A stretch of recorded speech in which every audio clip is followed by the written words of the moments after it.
this video, I'm going to show how I built this bench using box joints where I don't need to cut any joinery. I've built a version of a bench like this before with box joints where you build it up layer by layer, alternating big piece, small piece, big piece, small piece, and it creates the same effect. But I wanted to see if there was a different way to do it. So I'm not 100% happy with the execution. I definitely made some mistakes and there are some flaws in it, but in the end I'm happy with the product, I'm happy with the color that I decided to experiment with. I'm happy that I decided to put a shelf for my kids' shoes. And if they actually put their shoes away, I'm going to call this build a success. So let's get started. I started out by looking at my scrap bin for some plywood. This piece happened to have been 3 feet by 4 feet. Then I used my AccuCut to rip the pieces of plywood into 2 1/4 inch pieces. I started using the AccuCut because I didn't feel so comfortable having this big piece of plywood on my table saw, and then it was just fun to use, so I just kept going. I ripped a total of 14 slats for this project. This is a pretty small bench, so if you want a bigger bench, cut some more. Then I cut the 2x4s down to size. I'll have the measurements on my website. Then I made the 2x4s a little fancier and took the rounded corners off of them by ripping it through the table saw. The 2x4s were a 1/16 thicker than 2 stacked pieces of ply, so I had to send them through the planer to take off a 30-second on each face to make them completely even. Now, instead of gradually building up the bench layer by layer, I decided to glue up 3 different panels, so 2 legs and 1 top. When doing this glue up, I used spacers, the plywood spacers, in the slots where the plywood was going to go. Problem number 1 here was that it had to be spot on perfect, the glue up, and I think I should have cut them a little bit longer so that I could cut them to length afterwards. Now I use a very sophisticated measuring tool, a Minion flip-flop, to figure out how far apart to place the dowels for the shoe storage shelf. I just used 3/4 inch dowels to create the shelf and used a Forstner bit at my drill press to drill holes deep enough to house the dowels. Now that the legs are done, I worked on the top. I cut the plywood to size and started the glue up. This is where everything went wrong. I think the problem was that I tried to glue it up all at one time. What I think I should have done was glued it up into sections and made the plywood the bigger chunks at first, so like glue up all the longer pieces together and glue up all the shorter pieces together. So I was also distracted. I was on my phone a little bit. That definitely doesn't help. But I had these spacers in there that were the exact width and thickness that I needed, and still something shifted. It just was not good.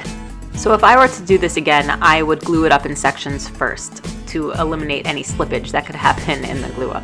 Off camera, I cleaned up all the pieces by sending them through the planer. You could also just sand them. Then I started the assembly. I put glue in the holes for the dowels and then just put glue in each one of the joints, and then just went to town with my mallet. I gotta be honest, this was not the easiest glue up. It was just a little bit stressful. I was not prepared for how hard it was going to be, and I didn't have all my clamps ready, and I got a little bit ugly over here. But I got through it and it was done. So since I sent the pieces through the planer to clean them up, they weren't an exact fit anymore, and I needed to use a belt sander to flush up all the joints. There's also that glue up mishap. Let me explain. Even though I took those precautions during the glue up of the top of putting the spacers in between the slats, something went wrong, something did not go well, and there, can you see? There is a gap. So these joints over here are amazing, super tight. Over here, there is a gap.